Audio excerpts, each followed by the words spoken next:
It's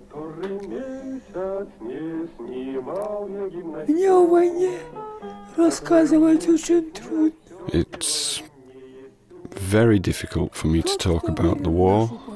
Immediately I remember everything. Those who believed in our victory, the majority of them survived. The ones who died were the ones who didn't believe in victory.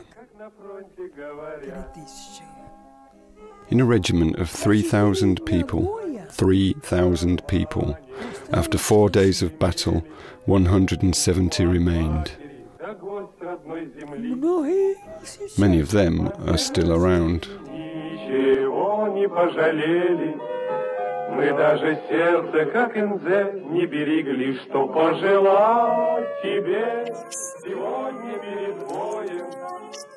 You know, they all understood that they were dying defending their homeland.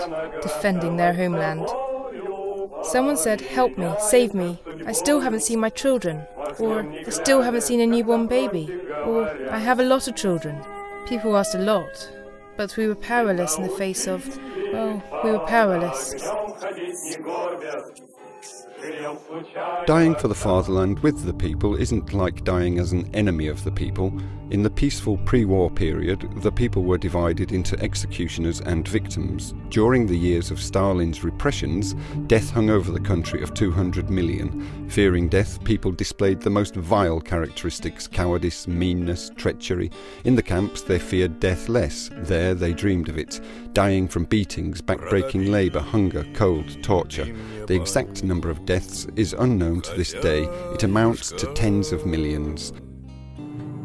The war, where everything was simple and clear, ended, but intimidation as a method of ruling the people returned.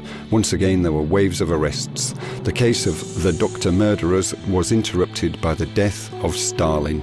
There followed an unbelievable explosion of national grief. The fear of death and an abnormal love of the executioner was still so strong that hundreds of thousands of Muscovites went to say goodbye to the leader's body. Hundreds of people were trampled to death. It must be remembered that, coming to power, the Bolsheviks made it their first task to try to eradicate all religion, and in doing so, eradicated people's traditional attitude toward death. The foundation and centre of the new world of the Bolsheviks became the corpse of Lenin, which to this day lies in the mausoleum.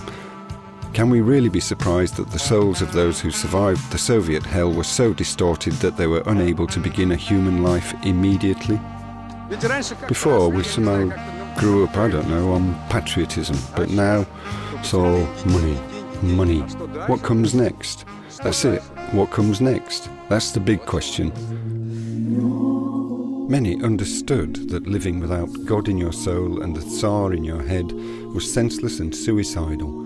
A senseless life leads to a senseless death.